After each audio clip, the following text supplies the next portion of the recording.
from?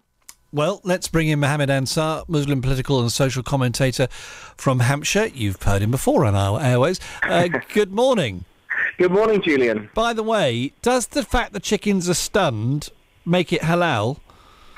Do you know what? There is a debate being had within Muslim communities and with civil society organisations, not only up and down the country, but across Europe and in the world generally, around what is the nature of stun. And my father's been working in the halal meat industry for about 30 years, and it's a discussion we've had it many times. There is a consensus currently between most of the civil society organisations and certainly the consensus of Muslim scholars, which is that stunned meat, the stunning process isn't sufficiently, rigorous or scientifically rigorous. That if you stunned an animal, that it wouldn't regain consciousness again. So a lot of the times animals are stunned to death and then slaughtered. So the consensus is at the minute that stunned meat actually isn't halal, and I think that's probably where the story goes next. Yes. So therefore, I've got to ask the question. Yeah, is this, in your view, if the website of Pizza Express says the chickens are stunned first, is this halal chicken on our pizzas as per headline? Well, do you know what? Let's be honest. Firstly, this isn't some kind of uranium that's being put on pizzas. Okay, this isn't some kind of nuclear, something that people should be really worried about. Firstly, it's certainly not the demise of the great British pizza, that traditional staple of British food. We have in this country somewhere in the region of 65,000 people working in Indian restaurants and takeaways up and down the country. That's more than our traditional coal mining and ship industries put together. I mean, we have, and the majority of those Indian restaurants, I think 95% plus, are going to be owned by people from the Indian subcontinent and will be serving halal food. So when people go into their local Indian restaurants, they get a takeaway, they'll be eating halal food on a regular basis, weekly, daily.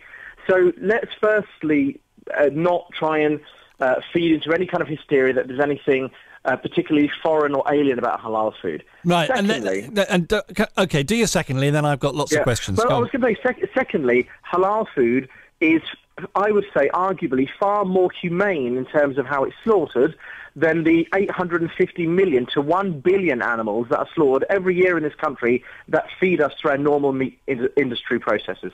Right, so let's just explain a bit more about what halal means. So if it's done properly, is it an animal that's basically bled to death?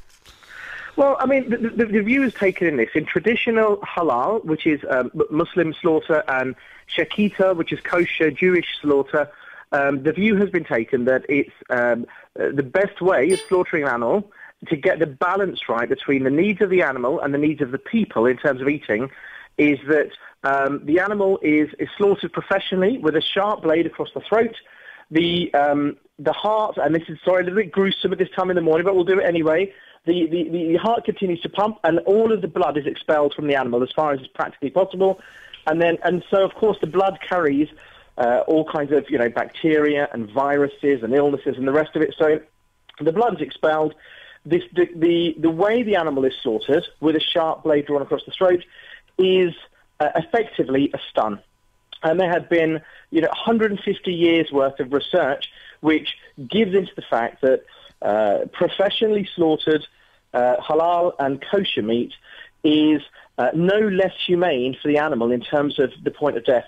Now, you have to keep in mind, when you go to your local supermarket, when you go to your local butchers, the meat industry in this country, and I think it was Animal Aid who did a survey, said that 8 out of 9 abattoirs which they visited were breaching animal welfare guidelines. We have the meat industry lobbied for change to legislation about 15 years ago in this country, where they said, and this is the non-halal and kosher meat industry, where you can have 6 or 7 animals in one pen while you're slaughtering them, and often they're tortured to death. We have chickens on conveyor belts, hung upside down, shackled from their ankles, with their heads dipped into electrocution bars. I mean, cows can be bolted 4 or 5 times in the head before they're, sort of dismembered alive.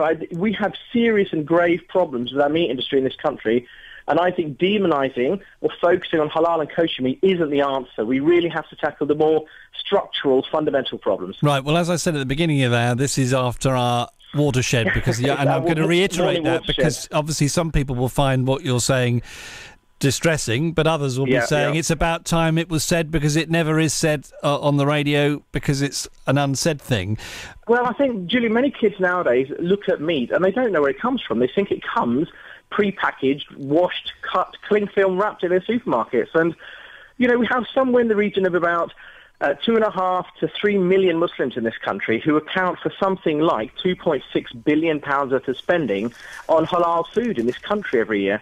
And that is a growing market in this country as the Muslim population grows. We know over the last census, the Muslim population doubled, while, in these blunt terms, but while Christianity fell, and other main religions did increase. Islam was the fastest growing. So, well, let me get and also catering to it. Yeah, no, and I want to ask you, because people might be buying the Sun today and looking at the how halal chickens are slaughtered section, and I just want to ask you whether, bearing in mind your family connection and knowing about it very well, just to check a few things here, whether this is right or wrong. So we've already established about halal meat and chickens being alive when they are slaughtered.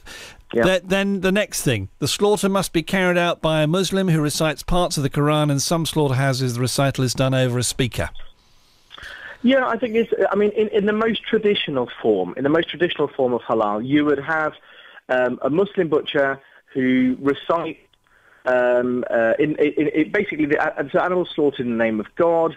And it's considered that God gives life and takes life, and if you take a life, it's in this form for consumption. It's you do it in the name of God, so it's done with great humility. However, I think the overconsumption of meat nowadays puts pressures on the meat industry for mass production. So there are huge pressures on mass slaughtering, quickly, and conveyor belt style slaughtering, but I think that there are flexibilities around whether the person has to be Muslim.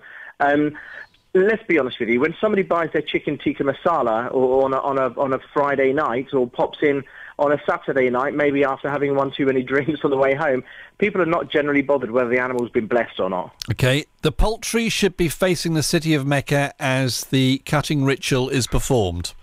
No, there are things that are preferential, but those things I think are preferential, but the poultry doesn't necessarily have to be facing the city of Mecca. I think there are things that are preferential, but there are flexibilities over. So I think that will happen in many slaughterhouses, many others it won't, just out of practicality's sake. It's very difficult to get a cow to point to Mecca if you've tried, I don't know. And vegetarians listening, vegans listening will say, well, I told you so, to hearing this discussion this morning, won't they?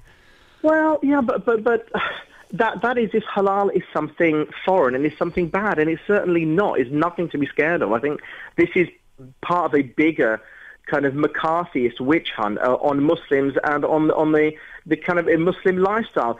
It's an odd narrative, isn't it, that 3 million people in this country are somehow undermining the lifestyles of 60 million people in this country, and it's palpably absurd. And it's about time that I think sensible people started pushing back with their voices and saying, look, stop demonising Muslims, stop demonising the Muslim community.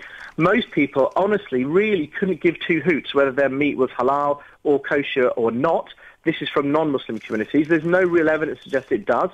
It would be helpful for me and my family if I knew what was labelled. So when I go into a petrol station or into a shop to buy a sandwich, do I always have to stick to the salad one, or can I buy the chicken one, or can I buy the beef one? I'd like to know. And Mohammed, that then brings me on to my final question is, and you've alluded to it there in that answer just then, is this story, in your perspective, about halal meat on people's pizzas, or actually about Muslims?